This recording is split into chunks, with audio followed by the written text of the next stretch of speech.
Hope you're jacked for the start of the college football season. I am Brian Blessing in Las Vegas for BangTheBook.com. Follow along on Twitter at BangTheBook. Always inviting you to join Adam Burke with the Sports Betting Podcast. We're going to focus on Saturday in college football. Many of these teams getting their campaigns underway, and there's some games that do have BCS playoff ramifications right out of the gate. Some of the angles and things you got to consider when you're talking about college football. A lot of hidden gems early in the season. You're going on information. We haven't seen these teams, but you still can find opportunities. Oregon State, Ohio State, Buckeyes 38.5, total 64. You wonder right out of the gate, that's a noon Eastern game. Will the Buckeyes be disjointed because Urban Meyer is not on the sidelines? Or will they take all the frustration out on poor Oregon State, who is way down this year? That's an intriguing one. It's a big balloon number. And we'll see how it fares out of the gate. With Florida Atlantic and Oklahoma, 21 points. Sooners favored here, but we know one thing, Lane Kiffin, Florida Atlantic, they can put points on the board. One of the higher totals this week. Could be a track meet in that game. Total on the game is 72. At Maryland, it's been just a nightmare for the program at Maryland. Texas, there's a lot of professional love here in Las Vegas for this team. They're number 23 to start the season.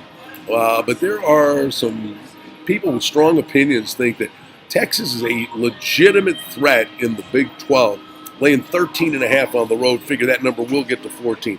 Total on the game is 53. One of the big games. There are two huge ones. One is Washington and Auburn. Auburn, a 2-point favorite. Total on the game is 48. Number 6, Washington. Number 9, Auburn. Here's the rub for this football game. Washington, as we've done in the previous video, is the odds-on favorite to win the Pac-12, but they will not get the love and the respect from the national media if they were to lose this game. If Auburn were to lose this game and then fare really well and be a one-loss team, maybe even a two-loss team coming out of the SEC, they'd still have a shot at the BCS playoffs. That is not going to be the case. Washington will not get a pass. Washington really, with all the talk of them making the BCS playoffs, I honestly believe, even though it's the opener, I think Washington has to win this football game. UNLV goes against number 15 USC. I would throw something at you here. USC is a 26.5-point favorite. That number's come down significantly. The total in the game is 64. JT Daniels, freshman quarterback, Modern Day High School, is going to get the start for USC. The professional opinion is that UNLV is the play, taking the points. I think the safer play would be to take UNLV in the first half. Maybe they could frustrate the kid, jitters, but adjustments that are going to be made at halftime of this game, they'll find things that will work for the kid, and they're bigger, faster, stronger, and have depth and could wear UNLV down in the second half. I can almost envision two plays in this game. UNLV plus 13.5, 14 in the first half, and USC in the second half of that game. Just some outside-the-box thinking. Motivation, Old Dominion laying a touchdown against Liberty. Well, Liberty, they wanted to get into Conference USA, and Conference USA said, no thanks. And Liberty makes their FBS debut with Turner Gill, the head coach. Trust me, this is a circled game for them. He has over 80% of his roster back from last year, and they want to prove a little point here to Old Dominion and to the conference that they should have been considered. So see how Liberty fares here as a home dog. Oh, big boy football. Number 14, Michigan. Number 12, Notre Dame. Michigan loses their stud wide receiver. Basically, it's a pick-em game. Notre Dame, laying a point in some places. Harbaugh going against Kelly. It's a great matchup out of the gate. You look at the total on the game is 47. The number says it all. This is great two-way action on this contest. Back and forth, back and forth. No one can land on a side here.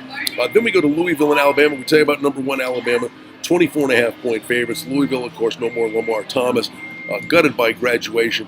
Louisville, this number would have been, a year ago, maybe in the touchdown range. Now it's 24.5. Then we go to the West Coast, some of the later games. BYU and Arizona. Arizona's a 12-point favorite. BYU's fallen on hard times. Arizona is on the uptick with Khalil Tate, dual-threat quarterback who was magnificent. 4 times he was player of the week in the Pac-12 last year. Total in the game is 60.5. Now, at least out of the gate, BYU could be dangerous here. They've had injuries at quarterback. Magnum, the quarterback, the senior, he's healthy out of the gate. And until something happens at that quarterback position, maybe he can let the Cougars hang around in this game. And then we get the opportunity here with Hawaii catching 11 at home against Navy. That number's plummeted because Hawaii put points up in droves against Colorado State. Well, I watched that game. The Rams secondary was brutal. The total has soared in this game up to 62.5. And here you've got Hawaii only has a week to prepare, for that triple option offense of Navy. They may actually benefit next week because they play Army, but that's a long, lengthy travel for Hawaii. But feeling their oats a little bit, Navy makes their debut, laying 11. Always trying to go inside the lines. It's fun. These games matter. But right out of the gate, it's the start of college football. First full Saturday. It's going to be exciting. And we've got you covered right here at bangthebook.com.